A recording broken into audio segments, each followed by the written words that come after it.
ఆయన వేమిరెడ్డి ప్రభాకర్ రెడ్డి గారు చెప్తాడు. ఆయన ఎన్నేళ్ళు పసుపుతొడ్డులో పనిచేశాడు?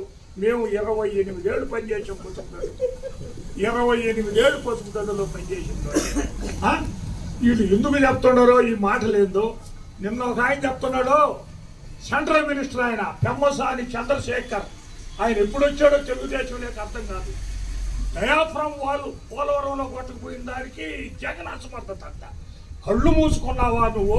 నీకు అసలు వ్యవసాయం డ్యామ్ గురించి తెలుసా? నీకు ఫారిన్ కంట్రీలో ఎన్ఆర్ఐ డబ్బులు సంపాదించుకొని 200 కోట్లతో సీటు కొనుక్కొని ఎంపీ అయ్యి మినిస్టర్ అయ్యావు నువ్వు. పోలవరం ఎక్కడ దెబ్బతిన్నది అనేది నీకు తెలుసా? డైరెక్ట్ ప్రధానమంత్రి నరేంద్ర మోడీయే చెప్పాడు. ఏటీఎంగా వాడుకుంటున్నాడో చంద్రబాబు పోలవరాన్ని అని గుంటూరు సభలో నల్ల జెండా నిరసన చూపించాడు ఆ చంద్రబాబు. అంతా దురదృష్టం. మీ గొప్పలేదో మీరు చెప్పుకోండి, మహానాడులో మాకు ఇబ్బందిలే, మేము వింటాం. ఎంతసేపుకి జగన్మోహన్ రెడ్డి ఇదేనా?